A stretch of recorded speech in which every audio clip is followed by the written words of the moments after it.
It is widely known that the Chinese Communist Party, or CCP, rules China with violence and fear. What is far less known is how the CCP intimidates, attacks, and silences people right here in the United States and around the world. And while the CCP targets anyone it feels threatens its power, for more than 20 years there is one group the CCP has made a top priority: to oppress worldwide.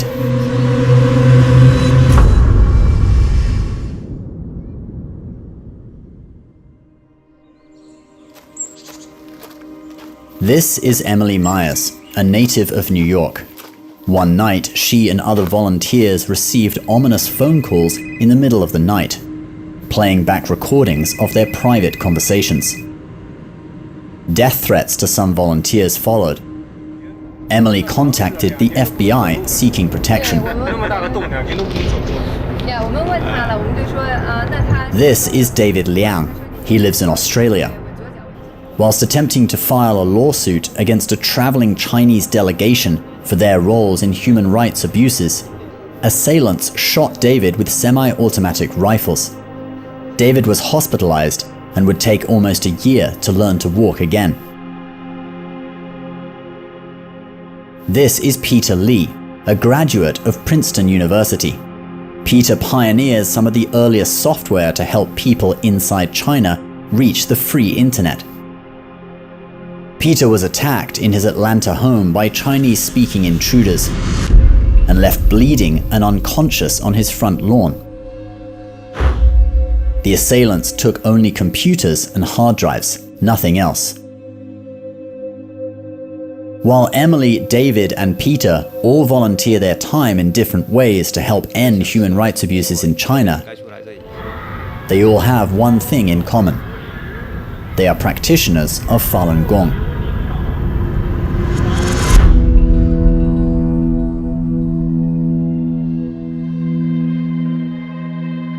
In the 1990s, the Buddhist-based spiritual practice Falun Gong was wildly popular. Every morning, across China, parks were filled with people doing Falun Gong slow-moving exercises and meditation. The practice was promoted by the government and featured on state-run television as a model for achieving good health and a strong moral character. 请收看2条本市体育简讯。今天一大早，上海体育中心人头攒动。本市近万名爱好法轮大法的练功者汇聚一处，进行推广表演。 By 1999, 100 million people were practicing Falun Gong in China. That proved to be too many for a few leaders of the CCP. In July of 1999, CCP leadership ordered the practice to be eliminated, unleashing a campaign of propaganda and violence against the group. Because Falun Gong was so popular at the time, even among high-ranking military and government officials, the CCP leader formed an entirely new security agency to carry out the persecution. Officially called the 610 Office, the agency is known as China's Gestapo for Falun Gong and oversees the brutal campaign worldwide. Millions in China have been illegally detained. Thousands have been killed from torture and abuses.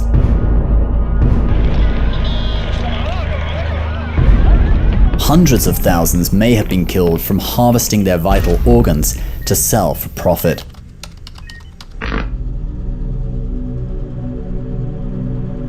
In the early 2000s, the CCP reportedly used a quarter of its GDP to pay for the persecution. Police who abduct and break Falun Gong practitioners through torture were given bonuses. A massive expansion of surveillance technology was created to monitor and harass practitioners. And the government subsidized the expansion of labor camps, prisons, black jails, and organ harvesting hospitals.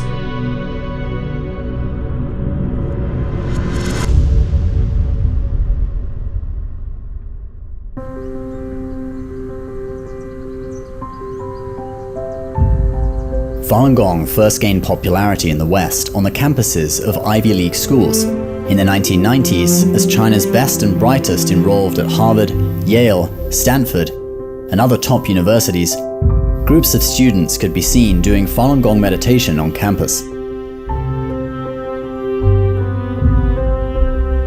Just like in China, the practice grew by word of mouth and was always taught by volunteers for free. By 1999, Falun Gong practice sites were found in parks of many American cities.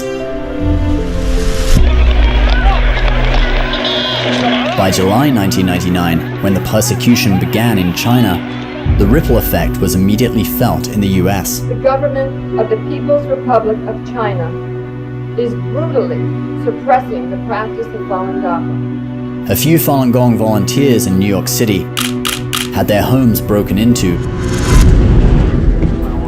Death threats became common. Weeks later, US security agents warned American Falun Gong volunteers that the CCP had deployed assassins in the US.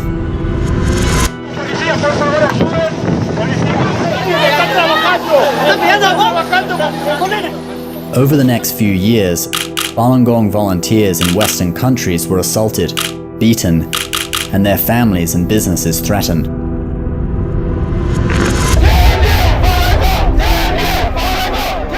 But CCP tactics extend way beyond simple thuggery and violence. During the 1999 APEC meeting, CCP leader Jiang Zemin personally handed US President Bill Clinton a propaganda book on Falun Gong in an attempt to defend the violent crackdown. 2 years later, US National Security Advisor Condoleezza Rice walked out of a meeting with high-level Chinese diplomats after they insisted on reading a prepared statement demonizing Falun Gong. This tactic was repeated over and over with senior leaders around the world. My name is Chen Yongli. I was the former consul for political affairs of the Chinese Consulate General in Sydney from April. After defecting to the West, former Chinese diplomat Chen Yonglin testified before the US Congress that the CCP has installed a special anti-Falun Gong unit in every Chinese embassy around the world, with a specific mandate to marginalize and suppress Falun Gong in their home countries. It didn't take long for Western businesses to realize that a surefire way to gain access to the Chinese market was to be complicit in, or even an accomplice to, the persecution of Falun Gong.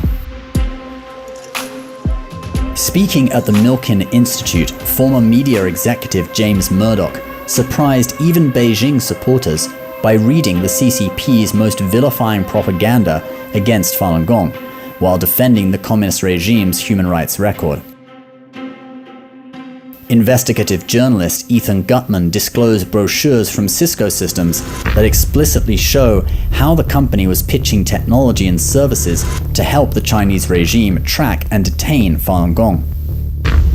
Internal CCP documents and directives recently leaked to human rights organizations in the US make it clear that the CCP's global campaign against Falun Gong is a mandate issued by Beijing.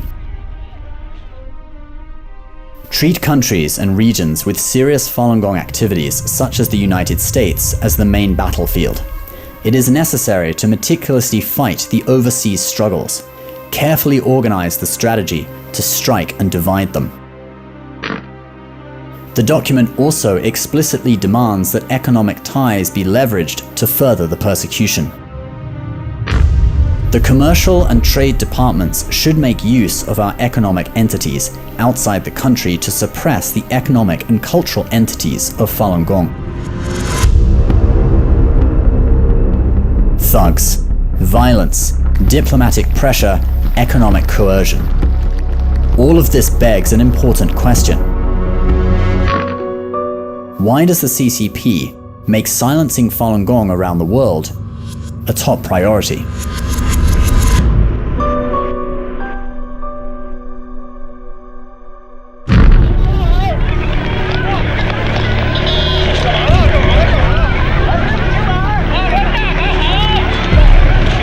While the persecution raged on, tens of millions inside China mobilized. Throughout the country, Falun Gong practitioners began printing leaflets to expose the CCP crimes and distributing them, usually under the cover of night, to every city, town, and village across China. At the same time, teams of Falun Gong practitioners tapped into the broadcast networks of state-run TV and aired programs debunking the lies of the communist regime. Anyone caught doing so was tortured and often killed.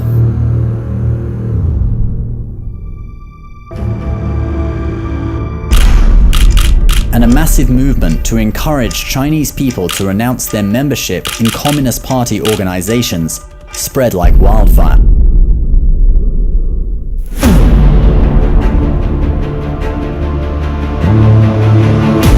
Resulting in hundreds of millions of signatures and renunciations. With tens of millions of people participating, all of these efforts constituted the largest grassroots civil disobedience movement in the world. Outside of China, Falun Gong communities also mobilized.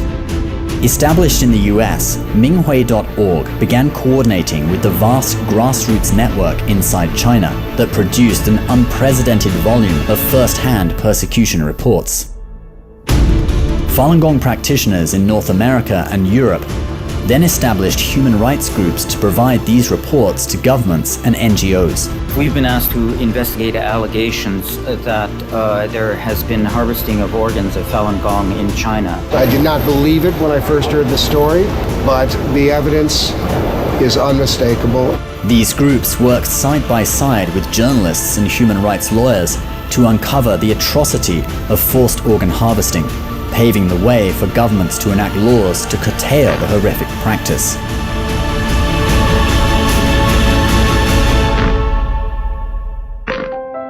Meanwhile, Falun Gong engineers pioneered software and network technologies to allow Chinese citizens to break through the CCP's firewall and reach the free internet. The Falun Gong community also inspired the formation of media companies that quickly became the most accurate window into China, offering an unrivaled level of first-hand documentation, analysis, and insight into the CCP.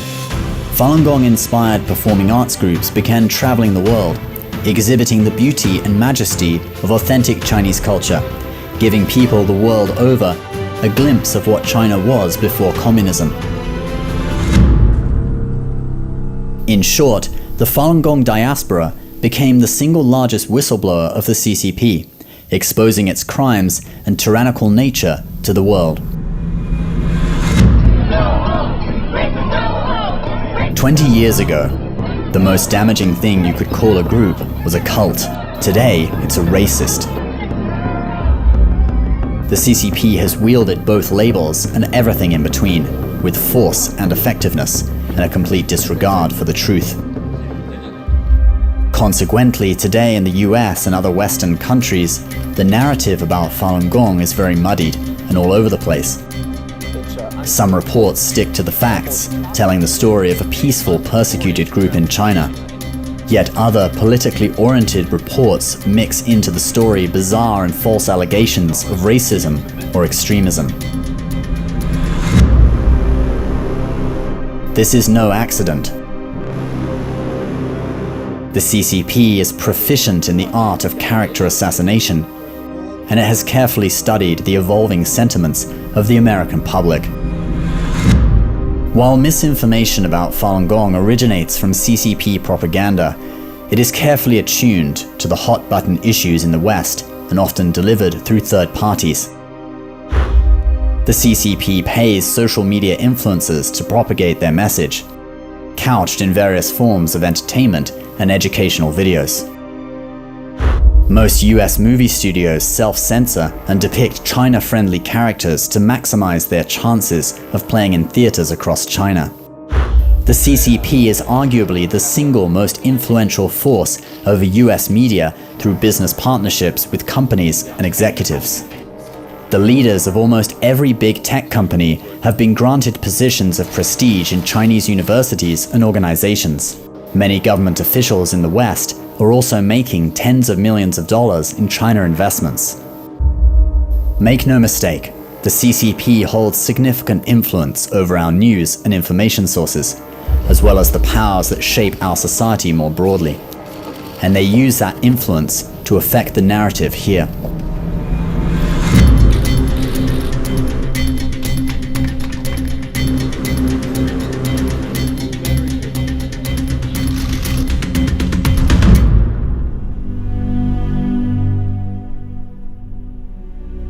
For more than 20 years, Emily, Peter, and David have worked to shine a light on the tyranny of the CCP, not only inside China, but around the world.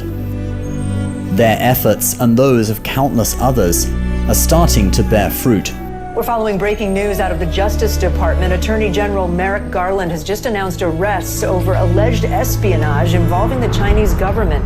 In recent years, Western government agencies have increasingly taken action to stop CCP spies and proxies from targeting Falun Gong. This nondescript office building in the heart of bustling Chinatown in Lower Manhattan has a dark secret. In April 2023, the FBI arrested 2 individuals acting as agents of the CCP and were operating an illicit Chinese police outpost in New York City, targeting Chinese dissidents, including Falun Gong practitioners. Now just imagine the NYPD opening an undeclared secret police station in Beijing. It would be unthinkable. The federal government alleges they tried to bribe an IRS agent to open a bogus whistleblower complaint. I want to show you some of the court documents here on my screen. A month later, the FBI made additional arrests, charging another 2 men with attempting to bribe US government officials in a scheme aimed at toppling Falun Gong in the United States. But if that's not sufficient, they will either send covered agents abroad from Beijing or from other places in China to go after the target directly. Several NGOs like Safeguard Defenders and Freedom House have increasingly reported on the CCP's illicit operations in the US and other countries, including well-funded operations to influence media and control the narrative about Falun Gong and other groups around the world. But what can be done? How will this all end?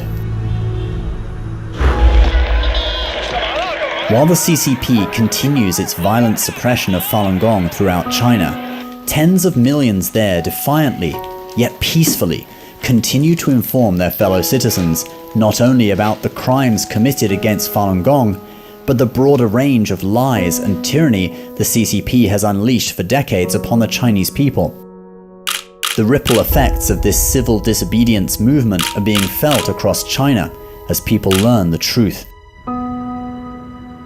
And in the West, as more and more CCP agents are arrested, and the shadowy influence of Beijing over our society is forced into the light of day here too, the ripple effects are being felt, and here too, people are learning the truth.